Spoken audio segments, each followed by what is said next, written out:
tradução da Bhagavad Gita é um sonho antigo. Eu sempre gostei da Gita, mas sempre discordei de frases, de determinadas frases que eu via nas traduções, que pareciam truncadas. E vendo a Gita no original, eu via algumas frases que diziam mais do que estava sendo traduzido, diziam coisas diferentes. E recentemente eu resolvi produzir um curso sobre a Bhagavad Gita. Nesse momento que eu decidi fazer esse curso, a editora me pediu que fizesse uma tradução da Bhagavad Gita.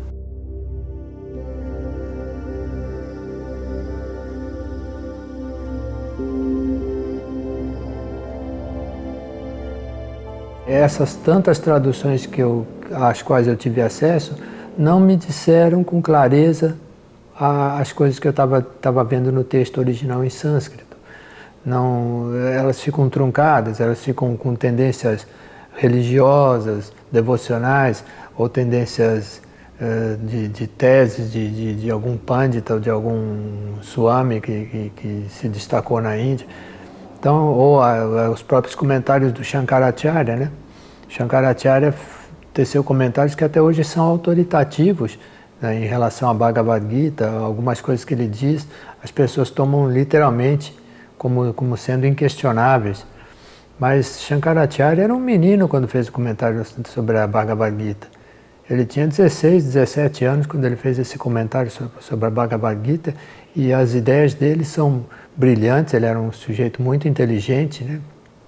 Considerando que ele vivia no século IX da nossa era.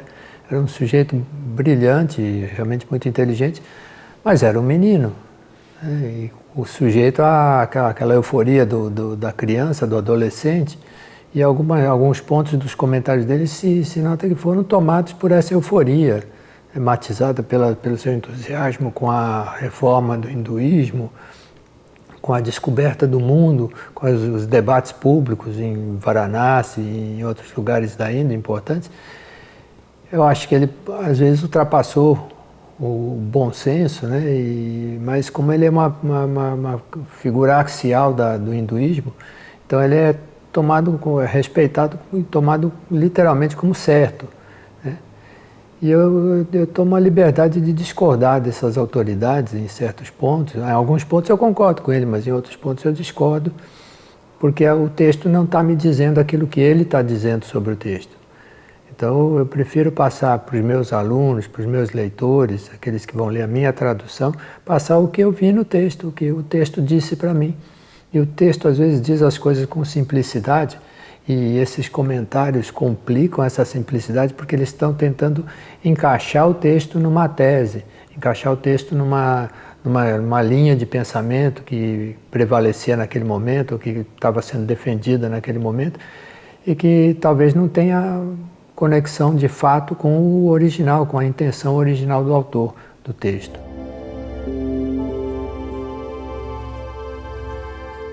A Gita, de fato, é um texto sobre yoga, é um texto sobre o Dharma, sobre yoga. A primeira palavra da Bhagavad Gita é Dharma, Dharma Kshetre Kurukshetre. Então, no campo do Dharma, no campo do escuro, se reúnem os exércitos. Então, isso é um sinalizador importante, porque a primeira palavra do texto diz exatamente do que o texto está falando. Ele está falando do Dharma. E o Dharma é uma das coisas mais importantes dentro da cultura hindu, dentro da cultura budista, dentro da cultura jainista, porque a palavra Dharma significa cultura, significa, hoje é traduzida por religião, mas na verdade significa cultura. Dharma é aquilo que dá sustentação, o verbo dhar, que significa sustentar. O Dharma é aquilo que nos dá sustentação. Então, o Dharma, o ajustamento ao Dharma, que é o fundamento do yoga da Bhagavad Gita, ajustar-se ao próprio Dharma, é o que nos dá sustentabilidade, o que sustenta a nossa vida. Se eu não fizer isso, a minha vida perdeu sentido, perdeu valor. Se eu não fizer isso, eu vou ser destruído. Se eu fizer isso, se eu me ajustar ao Dharma, ainda que eu pareça um fracassado aos olhos dos demais, se eu estiver seguindo o meu Dharma, eu estou alcançando a imortalidade. Eu estou conquistando o meu verdadeiro lugar no universo. Eu estou realizando aquilo que eu vim fazer.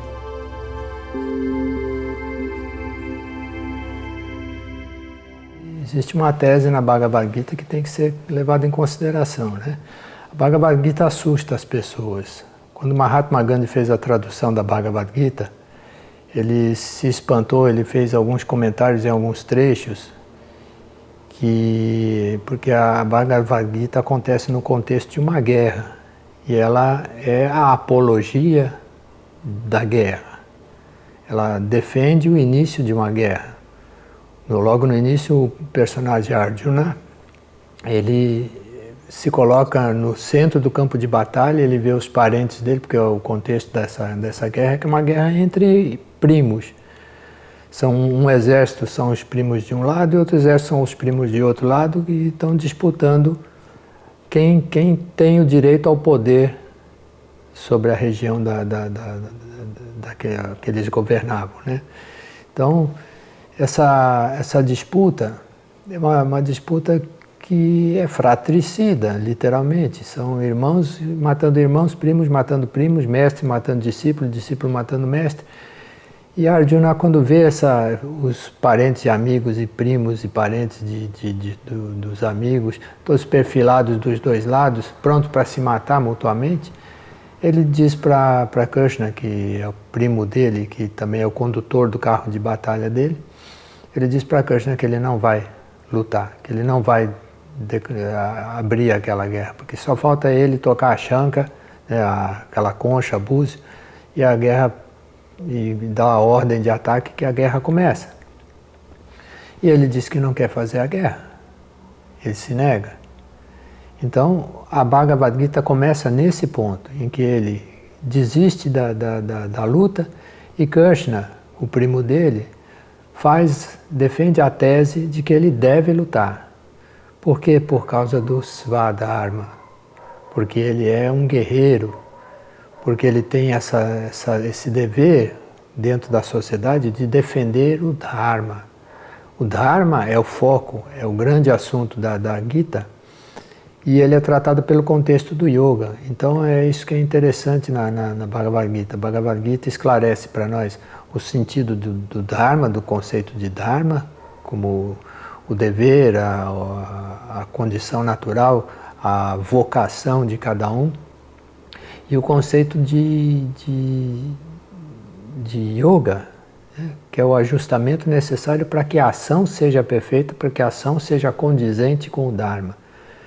Então, toda a argumentação de Krishna é nesse sentido. Você não deve fugir da ação, não deve fugir da sua obrigação de fazer a guerra, porque você é o guerreiro, você é aquele que defende. Se você não defender o Dharma, quem vai defender o Dharma?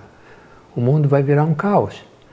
Então, se você se recusa, se você que é um líder se recusa, os outros que não são líderes vão te imitar. Se você se recusar a lutar, os outros guerreiros também vão se recusar a lutar, porque eles imitam o maior, o principal, o mais importante, o superior. Então, justifique a sua inteligência superior e ajuste-se à inteligência do si mesmo que está dentro de você. Então, essa inteligência superior, essa inteligência do si mesmo que está dentro de nós, é o que nos conduz a fazer o que é certo, mesmo que aparentemente seja errado. É o que nos conduz a fazer o que é certo, mesmo que isso represente uma derrota, de fato, aos olhos dos outros. Mas se na derrota ou na vitória, se no sucesso ou no insucesso nós continuamos iguais, nós continuamos satisfeitos, contentes, então nós somos yogis. Essa é a tese da Gita.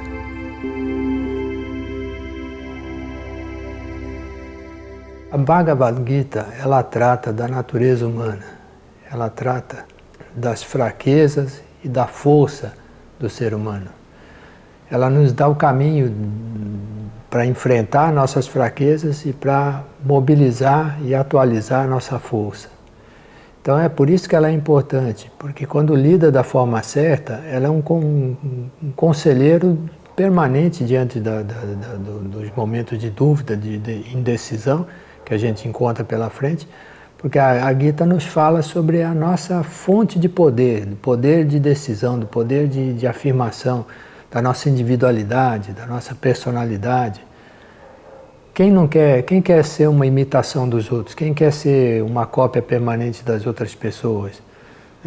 Já se encontra esses festivais como aquele festival em Memphis, anual, que todo mundo se veste de Elvis Presley. Todo mundo quer ser o Elvis Presley, mas a Gita fala o contrário disso. Seja você mesmo. Encontre o seu caminho, o seu Dharma. Seja a pessoa que você é, não seja o outro. Não siga o Dharma do outro. Seja quem você é. E isso nos fortalece quando nós aceitamos esse conselho e vamos buscar onde é que está a minha natureza, onde é que está a minha força, onde é que está a minha capacidade de decisão e tomamos as decisões com base no coração, na intuição interna nossa, aí a vida começa a mudar. Aí mesmo que fracassando, mesmo que sendo pobre, mesmo que sendo fracassado do ponto de vista da sociedade, porque a sociedade só respeita o rico, o poderoso, né? Mas mesmo fracassando desse ponto de vista, se nós tomamos a decisão certa, nós encontramos um prêmio que não tem sociedade que nos dê, é um prêmio que vem de dentro para fora, que é a Ananda, a felicidade espiritual. Então essa é a razão pela qual a Bhagavad Gita pode ser útil e agrada tanta gente ainda hoje.